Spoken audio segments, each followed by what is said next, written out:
문자 연구에 뛰어들었다가 낭패를 겪었던 적도 있습니다. 이 문자 연구 가지고는 이미 2008년 10월 10일 쌍십절 날 이 DJ 컨벤션 센터에서 국제학술대회를 실현했었습니다. 그때는 저도 현직에 있었으니까 용기 백배해서 발표를 했었습니다. 발표한 이후에 또 계속 천착을 했습니다. 저 앞에 프랑카드를 보시면은 참 신기합니다.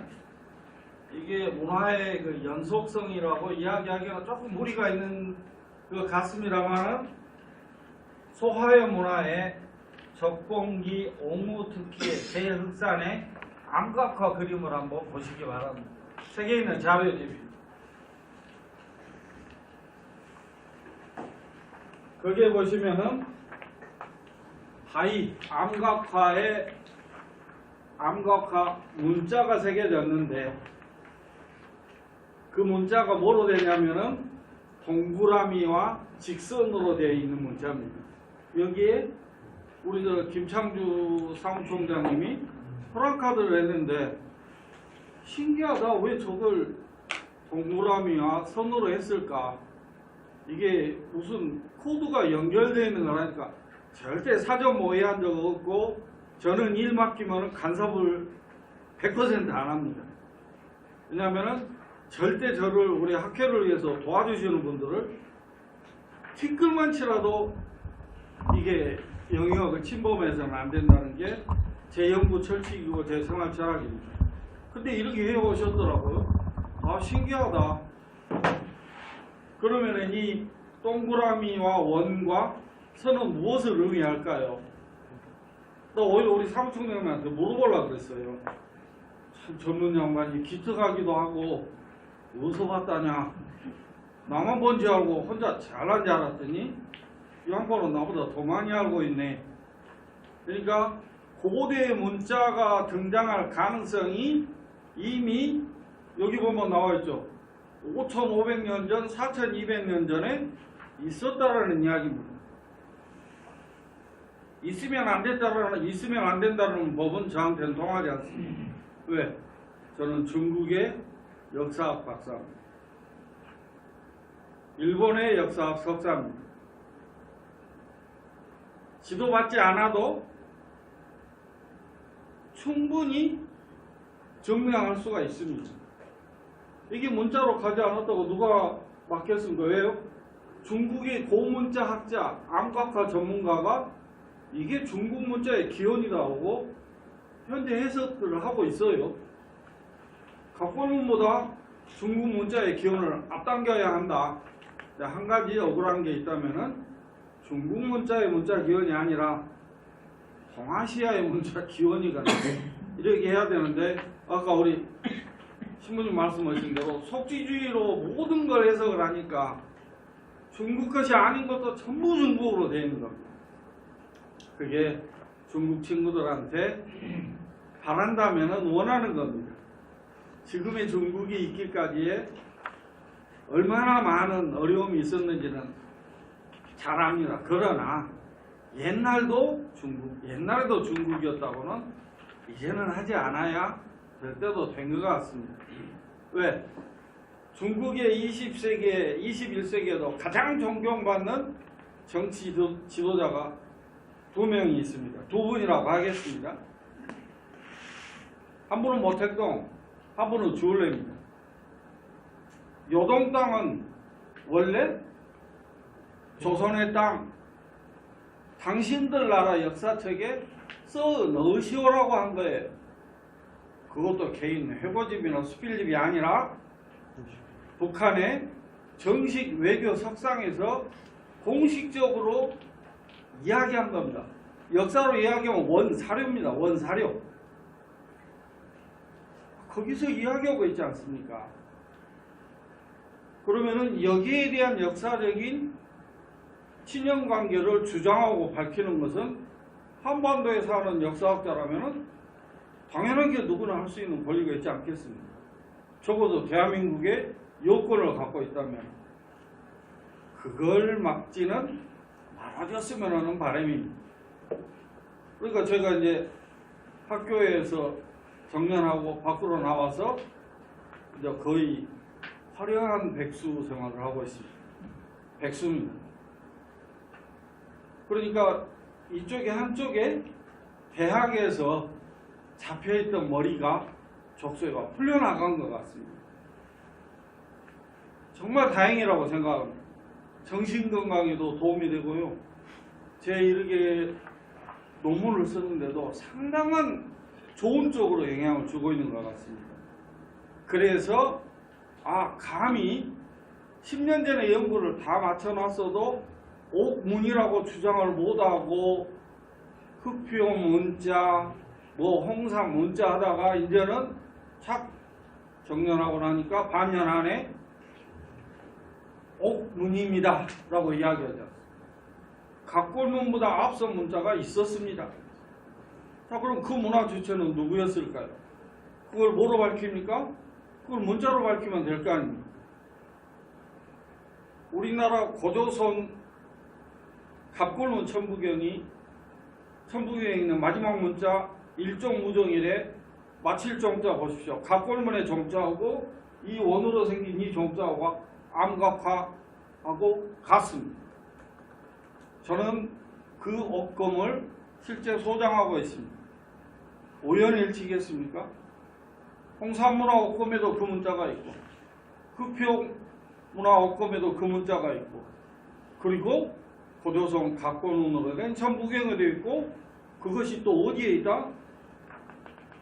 적봉시 옹호특히 제흑산의 암각화에 실제하고 있지 않습니다. 그러니까 이런 걸 찾아내서 연구를 더 진행을 하면은 우리가 좋은 결론에 도달할 수도 있다. 그러면은 갑골문 이전에 성숙된 문자 체계를 갑골문이라고 합니다. 그러면 성숙되지 않았더라도 그 이전에 뭔가 문자로 연결되는 무슨 있어야 한다라는 게 제 오늘의 강연 주제입니다. 그러니까 그것이 옥문이라고 이렇게 받아들이시면 되겠습니다. 옥문이라고 하는 것은 지금 다행스럽게도 지금 현재 세계에서 가장 앞서서 주장하고 있는 것 같습니다. 그래서 이 문화에 우리와의 인연성, 나와의 개인적인 인연, 그리고 우리 소중하신 우리 학회 여러분들과 또 이렇게 학술대회를 축하해 주러 오신 여러분들과의 소중한 인연으로 저는 세계 최초로 이 좁은 공간이지만 여기서 어마어마한 주장을 할 수가 있다라는 이야기입니다. 그게 옥문입니다. 정말 발표 내용은 쉽습니다.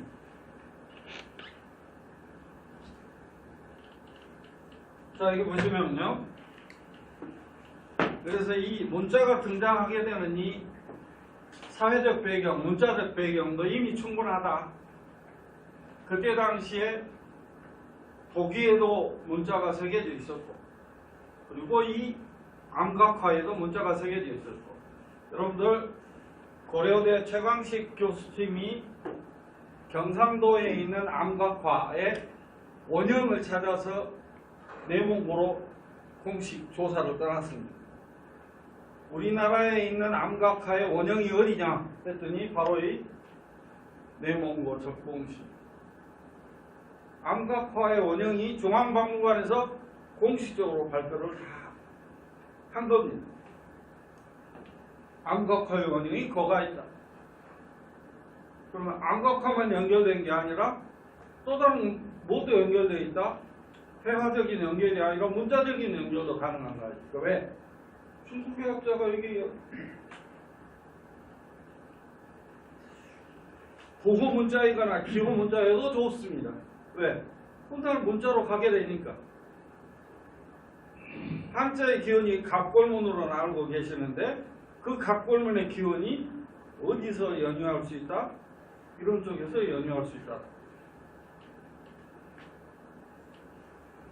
자, 그래서 제가 갖고 있는 옥검에 있는 그 옥문이 고조선의 천부경으로도 연결되어 있고 중국의 내몽과 암각화로도 연결되어 있고 이런 상황입니다. 그래서 저는 감히 옥문이라고 명칭을 하고 싶고, 이 옥문이야말로 우리 역사의 가장 앞선 문자일 수도 있다. 이게 고조선이라는 시대적인 규명과 국가적인 차원에서 규명이 맞아떨어지면은 더할 나위 없는 큰 역사적인 쾌거일 수도 있다고 생각합니다. 그런데 최근에 중국의 연구를 보면은 문헌에서 그 근거를 많이 찾았습니다. 이것도 정년 이후가 되겠습니다만은 그 중국 측 문헌 기록에 옥으로 점을 쳤다라는 기록이 나옵니다. 그 옥으로 점을 쳤고 옥으로 점을 친 전욱이 출생의 평생의 일대기가 세례경의 기록에 그대로 다 들어있습니다.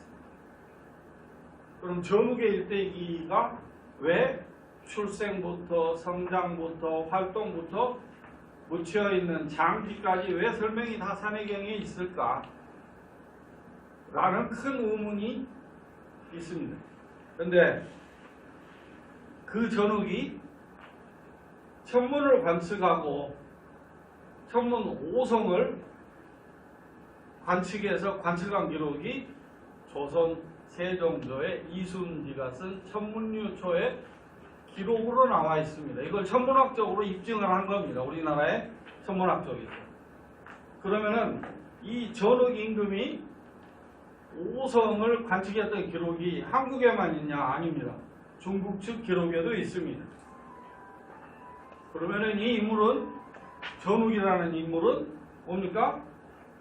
전설과 신화의 선사시대 인물이 아니라 천문을 관측했던 역사시대 인물이고, 그 묻혀있는 장리가 우무려산이라는 것. 우무려산에 대한 연구는 아까 기념사에도 말씀드렸습니다만 중국의 양백달, 중국말로는 양모다 그럽니다. 그 흑표를 개인적으로 연구를 많이 하고 발표를 안 하시더라고요. 왜 발표 안 하는지는 제가 다음에 중국 가서 직접 찾아뵙고 한번 여쭤보려고. 저랑 직접 만났었습니다. 그좀 저는 이렇게 용기 있게 발표하면은, 용기라는 차원 영역이 다르겠습니다만은 중국이라는 환경이 아직 그분을 편하게 하고 계시지는 않다. 그래서 아까 말씀드린 대로 이제는 그분도 이 책이 나왔으니까 언젠가는 흑표 책을 쓰실 겁니다. 갖고 계신 줄 압니다. 그리고 저를 그때 국경에서 안내했던 분이 자기가 소장하고 있는 흑표를 찍어가라고 그러더라고요. 사진으로 찍어서. 저는 그 자료 갖고 있습니다. 그래도 절대 공개는 안 합니다. 왜? 개인적인 관계가 있으니까. 근데 이제 그분들도 그때는 뭘 몰랐다? 문자를 몰랐습니다. 문자가 나오리라고는 상상을 안 했습니다. 근데 문자가 나오니까 요하 문명이니 홍산 문명이니 하고 국제적으로 크게 알리려다가 지금 현재 조금 지체되는 것으로 알고 있습니다. 왜 지체되느냐? 이 문자에 대한 해독을 중국도 어느 정도는 맞춰야 됩니다. 기본적으로. 왜? 이 문자가 해독이 돼서 동이족의 역사, 우리 쪽 한국의 역사 쪽이나 일본의 역사 쪽에 관련된 고유명사가 등장할 경우는 이건 중국의 현재의 주장과는 많이 멀어질 우려가 있습니다. 그래서 한국의 학자들은 지금 현재 상태로는 물론 저는 이제 별도로 치겠습니다. 왜냐하면 중국에 동문 사연들이 많이 있으니까. 한국의 일반인들은 절대 접근을 못하게 되는, 못하실 것으로 저는 압니다. 앞으로 갈수록 더 연구하시기가 불편할 겁니다. 다행히 흑표문화는 우여곡절 끝에 흑표문화의 조형미가 뛰어나고 역사적, 학술적 가치가 상당히 뛰어난 문물들이 한국 쪽에 거의 대부분 몰려 있습니다. 비율로 따지자면은 전체를 열로 봤을 경우에 중국에는 한 2 정도 있고 한국에 한 8 정도 있습니다. 그래서 옥문으로 이 문을 관리하기 위해서는 저희 학교에서 여러분들이 현재 갖고 계시는 흑표옥을 관리를 이렇게 코드를 부여해서 관리를 해드리려고 생각하고 있습니다. 이 코드 관리는 이미 한중수교 25주년 국회 행사 때 이미 저희들은 시작을 했었습니다. 그래서 그런 부분에 관리가 들어가게 되면은 보다 더 여러분들도 이해하시기가 쉬울 겁니다. 이 앞에 있는 이 흑표옥을 가지고 잠시 설명드리자면은 중국의 기록이 나옵니다. 소전비가 옥룡을 만나서 이세가 태어났는데 누가 태어났다고? 염제가 태어났습니다. 소머리에 사람 몸에 염제가 태어난 것이죠. 그러죠. 옛날에 호적이 뭐만 했던 시대입니까? 목의 호적 아닙니까? 그게는 없어요. 그러니까 그걸 이게 전설과 신화를 상징적으로 대변하고 있지 않습니까? 그럼 왜 소머리에 사람 몸에 신농 염제신이 중요하냐고요? 조상 고구려 고분벽화에 소머리에 사람 몸에 신농 염제상이 5회분 4호며 5호며 삼실총에 등장하고 계시지 않습니까? 그러면 뭐하고 연결될 수 있다? 아, 우리 역사의 전설과 신화 속에 그 세계와 연결이 되어 있구나. 단순하게 흑표옥이 있는 게 아니라 한 단계 건너서 고구려 고분벽화 그리고 오늘날로 연결되어 있구나. 그러한 연결을 여러분들이 작년에 평창 동계올림픽 때 보셨을 겁니다. 인면조입니다. 사람의 얼굴을 한 새입니다. 어디 계시죠? 새 날개 아닙니까? 그러죠? 이 옷기가 있고 이런 기록이 산해경에 있고 그 그림이 어디에 있다? 고구려 고분벽화에 있다. 유아이대 정재서 교수는 당신의 책에 써놨어요. 고구려 고분벽화에는 이름도 알 수 없는 인면조가 무수하게 등장한다. 중에 이름을 갖고 계신 분도 있고 그러니까 평창 동계올림픽 때 이 인면조가 등장하니까 누가 놀랬겠습니까? 전 세계가 놀란 거 아닙니까? 대한민국 사회가 전 세계를 놀래게 하지 말라고 어디가 써져 있는 게 어디가 있습니까?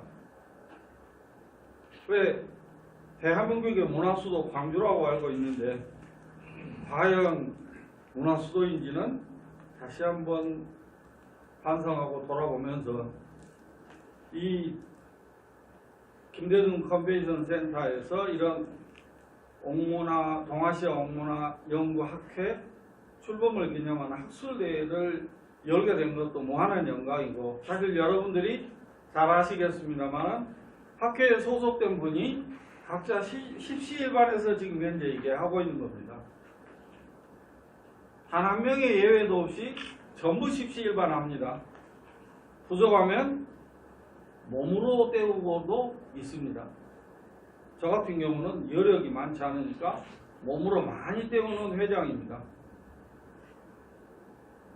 그래도 이것이 우리 역사라면은 누군가는 나서서 해야 되지 않겠는가. 반드시 꼭 기원이나 시원이 하나여야 할 필요도 없고 그러나 신석기 시대 다른 어느 인류 문화보다 인류와 다르게 옥으로 뭔가를 남겨놓았다면은 이걸 경광부에서는 안 되고 외국에서는 안 되겠지만은 우리의 고구려 고분벽화에 그 그림으로 나와 있으니까 필설보다 더 무서운 게 회화 아닙니까? 회화보다 더 무서운 게 조각 아닙니까?